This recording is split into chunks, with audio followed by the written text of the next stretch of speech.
I had back pain, weight gain, low energy. I was running for the bus one time and I said, yeah, what is that? Hey, hi guys. So in my last video, I talked about why I stepped back from social media, why I took a pause, and why I chose to go offline for a season. In fact, a very long season. It was supposed to be 6 months, and then it ended up being 18 months. Ciao, without Instagram, Facebook, the whole shebang. And this video is about what actually changed. Okay. So, what happened for me? Not theory, not vibes, not no romanticized detox. This is real practical shifts that happened in my life. And if you are ambitious, creative, multi hyphenate, or you feel like you're building something that doesn't actually fit into like neat boxes, then this video is for you, girl. It's for you. Okay. So I'm really, really excited to share more about it. And child, it was the ghetto. It was a journey. It was not sexy. It was not pretty.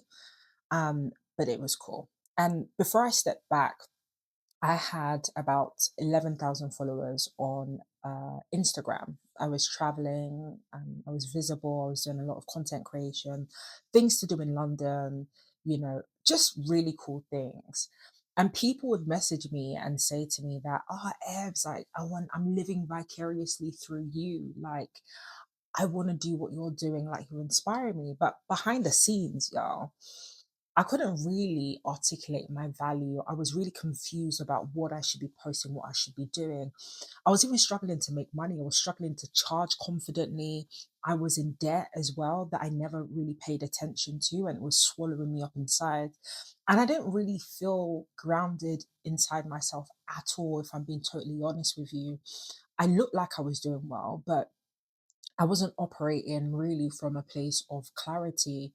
I was confused. I was overstimulated. I was just trying to make the next thing work, and nothing was really working for me. And the first thing that really changed for me when I came away from social media is my relationship with money. I had to take a look at my actual finances. Okay. I stopped avoiding the numbers. I stopped pretending it will just work itself out. And I really had to go deeply into educating myself on personal finances, wealth, investing, like saving, stocked, having an emergency savings, and just started understanding money instead of really being scared of it. And I just never really understood how to make more. I didn't magically make more money when I was offline, but I definitely became more financially literate, and that shifted so many things for me.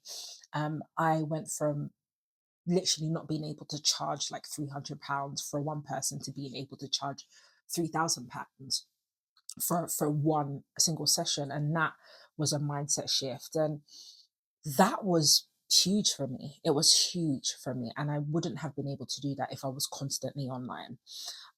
So this was, again, offline. I had no audience. I had nothing to hide behind. I had no likes. There was no validation, guys. It was just me, myself, and I. And I had to find ways to articulate value in real rooms with real people. I stopped pricing myself based on confidence and started pricing myself based on value. And that really shifted the way that I see business. And I think a lot of content creators are really struggling with that. You've got the creativity, you've got the experience, but you just don't understand the business element. And taking that time away helped me to properly understand that side of things. The third thing that changed was my relationship with my body. Before, my body was really an afterthought. Let me be honest with you. I had back pain, weight gain, low energy. I was running for the bus one time and I said, yeah, what is that? I had just sometimes it was crazy. And being offline really forced me to pay attention. I lost weight, I listened to my body, I understood my cycle. Again, my period when I was online, my period would just come and I'll just be, my period has come, I'll buy pads and be going. Especially as a woman, that we need to pay attention to. And so I stopped pushing my body like it was a machine, and I started to understand its rhythms and so on. So that was really, really powerful for me, and that shifted greatly. The third thing that changed was structure and routine. Guys, I had to set sleep times, I set wake times, I built my days around energy, particularly, and not pressure. Which was a privilege actually, because not everybody's able to do that. And I learned when you know, I'm really awake and alert, or when I'm not. So I knew that certain times of the days I had more energy than others, and I would lean into that. And especially with ADHD, this really, really surprised me that structure didn't box me in, it actually freed me. And I think that was so liberating. And so some of the structures I would implement is like going to the gym in the morning and maybe having, something around lunch or nighttime or whatever. So that was amazing.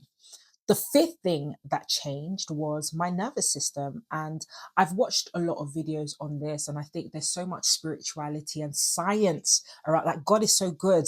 But I reacted less, right? So there was less urgency, more pause, more regulation. I stopped reacting to everything. Like when I'd open up an email, I'd just be like panicking because I don't know what it's about. And rather than reacting to things, I started responding to things. And that put me in such a powerful position, and I felt more in control of how I allow things to have access to me and so on. The sixth thing, guys, that changed was my relationships. I still had a social life. It was still challenging because obviously it was, it was my social circle. But I went hiking with friends. I spent some time in community, but the connections felt deeper. The conversations felt real. I remember a time where I was having a mentee beat, and my friend had to come down and spend time with me, and it just felt so. I felt so. Um, what's the word? I felt so present, and I felt so cared for, and it just felt so good to just not like be online or not be on our phones, but just actually have real life conversations about real things. And sometimes we'll just sit down and be on the laptop together and remote work. And on other times I would go for walks, and it just felt really special too. The seventh thing that changed was boundaries. Girl, I'm a boundaries queen now. Like, the B words, what was that? What is that? But I set boundaries with my phone, with people, with my time, with energy. I found my energy to be valuable. Um, Boundaries didn't make me colder. In fact, I thought it did, but it actually made me clearer. And I think that was super, super important for the type of person I am, as someone who is natural people pleaser, someone who's neurodivergent. That was super, super important for me, and it shifted things in my relationships. And the eighth thing I would like to say, what changed was my goals. They became mine. Okay, so my desires stopped being influenced by timelines and trends.